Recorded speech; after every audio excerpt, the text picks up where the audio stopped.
diferente religión. ¿Tú quieres una religión? Tengo una religión. Mi religión está aquí. So, tú no... No le oro a Dios y le pido.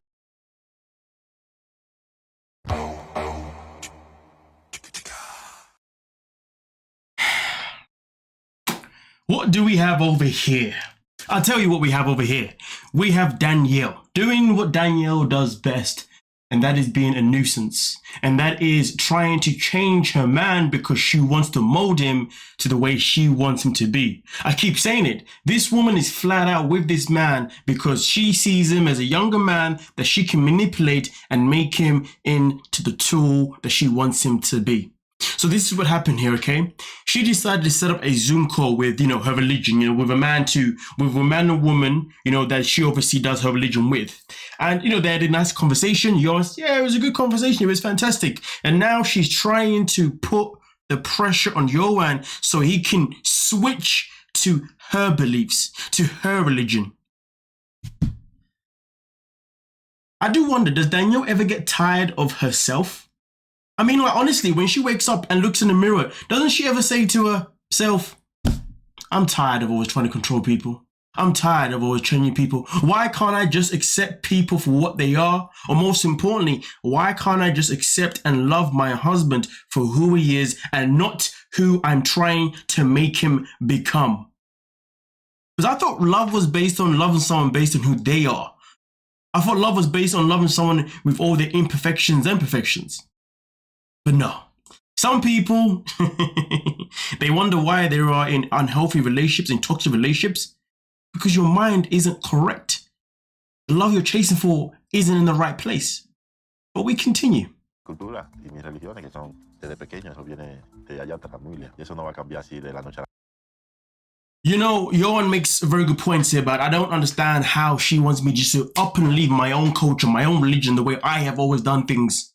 For what reason? And also on top of that this is how he's been raised with his family. He's been raised in this way, and this brings on my next point: the level of disrespect that Danielle has, not only for just Yohan, but for his family, is just disgusting. How can she walk into this man's life and want to separate him away from his beliefs, separate him away from his family? Because in reality, her trying to mold him and change him to what she wants is removing him from his culture, is removing him from his family. Why not respect what he's already got going on? But hey, man, some people in this world are just selfish as hell. ¿Dónde está la luz? Hay que pagar la luz. ¿Tú necesitas pagar? So, Yohan being Yohan, always forgetting some responsibilities that give Danielle the power to continue talking to him and treating him the way she does. And here's the situation. The electricity just went off. Yohan has not paid the bills. And now in this conversation right here, Danielle's like thinking, what the F? You didn't pay for the light? Tú necesitas. Okay. ¿Tú no piensas es necesario hablar conmigo de esto ayer? I mean, listen, it's a very fair point. If Yohan knew that the electricity was low down, or obviously it needed a top up, this is something that he definitely should have voiced to Danielle way before, because she has only just arrived in the Dominican Republic after being picked up at the airport. So really and truly, the fact that he has picked her up and he hasn't taken the responsibility of actually making sure that the bills were paid, or at least notifying her that electricity is down and it needs a top up at least anyway, that is something that I definitely cannot defend him on. That is something that is definitely 100% immature. And like I said before, acts like these is what gives her the fuel to keep treating him as if he's a peasant. But at the end of the day, acts like these shouldn't be the reason why she does treat him the way she does. If anything, there should be a better way that they can communicate in this situation. I mean, really and truly, I can understand her frustration, but really and truly at the same time, she should be like, listen, babe, I've just got here. I'm tired, all that kind of stuff. And you didn't even let me know about the electricity. Like, come on, it'd be nice if you did this, Just to find a cordial way of doing it. But at the same time, though, with the build-up, with just the animosity between these two in this season so far, I guess trying to word that in a correct way is probably too far gone by now. But hey, we continue. It's just another example of how Yohan is not really likely to take a ton of initiative to create the life that he wants. I guess because she sees Yohan as someone who can't take initiative, this is why she always wants to be in control. I mean, listen, I can understand to a certain degree if you're with someone and you feel like you're always having to baby step them everything because they never want to take initiative with a lot of things. I can understand how frustrating that can be. But again, though, there is a way to communicate. There is a way to improve these things. And if you can't communicate them and you can't improve them, well, then that means you just have to leave that person because maybe that person is not at the stage where you realistically want your partner to be at. And that's okay. That is okay. It is better off, in my opinion, to walk away from someone that isn't ready to be at the same level of you, of wherever you're at in your life, and just find and let them grow on their own. And then in that hope, you can just find someone else that is at your level rather than waste time being with someone that you don't see is at your level. And therefore, because you only see them at your level of wherever you are in your life, you then end up treating them like a peasant. You end up treating them like a child. You then end up looking down on them. There's no need for that because that is not going to help that person propel to wherever they need to go next or wherever you want them to be. So really and truly, Danielle should be like, well, you know what? Maybe I just need to let you grow on your own and I can come back at another time. Or I can just go find someone else. Ideally, you want to go find someone else. You know what I mean? You don't want to wait around. You know, that doesn't make any sense. I don't know why I said that. But yeah, either way though, the behavior by her is unacceptable because she should know better. But, you know, age doesn't always mean maturity. Sadly not. We continue. ¿Qué? Ok, tú puedes ir con tus amigas y yo puedo ir con mis amigos. Bueno, no hay ningún problema. Danielle. You see, let me tell you what's happening right here. Danielle is setting up the perfect plan. And you know what, though? I don't respect it. But hey, let me show you, and then I'll get into it. Mi amigo está aquí, en este país. ¿Qué amigo? Taylor. Let's talk about this friend. So she brings up this whole conversation with Yohan about how it should be okay for us to have friends that are the opposite sex. Yohan says, but you're not happy with me having female friends. She's like, no, I am happy with that. I haven't got issues with that. And he's like, okay, so we're equal. She's like, yes, 100% we're equal. And then boom, she's like, oh, so my friend's in town. Yeah, my friend Kaylin's in town. Is it Kaylin, same thing, whatever. And the way she set it up like this is just despicable.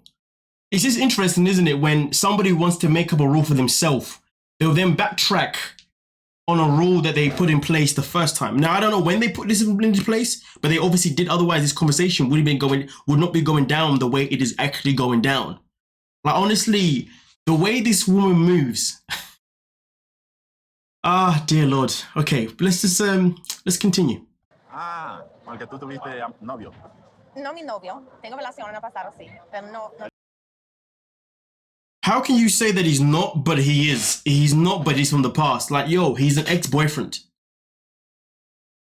The fact that she wants to meet up with someone who's not her friend, but someone that was actually more important than a friend, someone that she used to sleep with, someone that she even used to live with, someone that she shared a part of her heart with. You know, it's interesting because I'm pretty sure if Yohan said, hey, I want to go and meet one of my female friends that I used to sleep with, that we used to live together, we shared the same bed together, I'm sure Danielle would be completely A-okay with that behavior, right? She'd be like, of course you can do that, baby. I trust you. The past, the past. And don't get me wrong, listen, for me personally, I'm a firm believer that when you are in a relationship with someone, you should be allowed to be friends with anyone you want to be friends with. There should be no roadblocks. But if you're in a situation where you've met someone and at the very beginning, they have made it clear that they do not want you to have friends of the opposite gender, and then you agree to it, but then later on, that person then wants to go back on it. It's like, no, we can't do that now. No, it's too late for that. You said you do not want me to have female friends. I agreed to it because I guess I'm an idiot, but I shouldn't have in the first place, but I did. But now you've got a male friend that you even used to sleep with. I also used to share a little bit of your heart with, or maybe more, all of it with, right? Maybe even more than you share with me. So now you want me to, so now I can have female friends? Because, oh, yeah, no, we ain't doing that. No. But in reality, in relation to myself in particular, if I'm talking to someone and they say to me that I cannot have female friends, okay, we're not talking anymore. Why the hell am I going to sideline my friend because you got insecurities? That's not a me problem. But I will say this though, respectfully, would I continue being friends with someone that I have slept with before on an emotional level? No, I wouldn't do that. That emotion's a dangerous thing. Could I be friends with someone that I have said with before, but it wasn't emotion, it was just and you know, I mean, I ain't never gonna do it again. Ah, yeah, it's cool, but you don't need to know that. You know what I'm saying? You don't need to know that. But this is the bottom line, though. The bottom line is that in this situation right here, so in particular, Danielle is legit going back on her own words, and Yohan has to sit there and just take it. Just take it and accept it, because Danielle is in charge. ¿Tú no tienes amigas de tú tienes relación en el pasado? ¿Por qué? How can you ask him, why are you not friends with anyone that you used to date? Is that a legit question? Is that an actual legit question? You know, when someone realizes that the power that they were trying to have is now actually not working, so they just end up just talking any garbage that comes out of their mouth, like literally just diarrhea. Like, yo, just stop. The way she's trying to cover up her own tracks and justify the situation by saying, hey, but don't you have any friends that you were with? No. And then why? I won't lie to you. If I was in a situation like this and a girl asked me, why are you not friends with anyone that you used to sleep with and date or whatever? And she asked me, why? Raw. Red flags are appearing at that point. At that point, I'm questioning everything, because raw. No one in their right mind would ask that question. Or am I just tripping? Boom, bam. The level of stupidity is real. A ver a tu amigo, tú te estás volviendo loco, ¿qué? De verdad que me quillé con eso. And the saddest part about it is that Danielle could give 0 F's about how this is making Yohan feel. Because when feelings are involved, the only thing that matters is how she's made to feel. Such a one-ended relationship. It's just sad to watch. Una mujer casada. Tus amistades que tú tuviste relación, tú no puedes traerla a esta relación.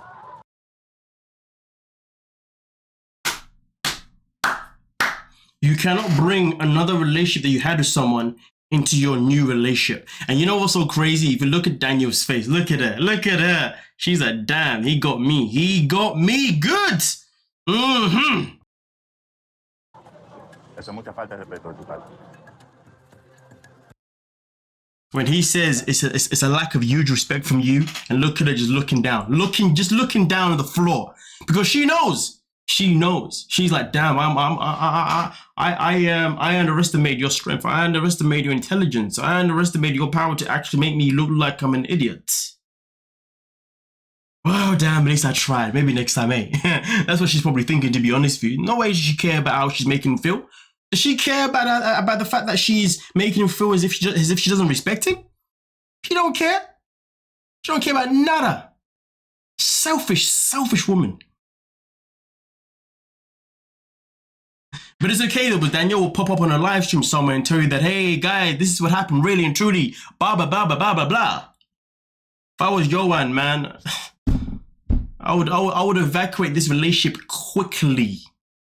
Because this is going to be the rest of your life. This is how she's going to be. A nagging.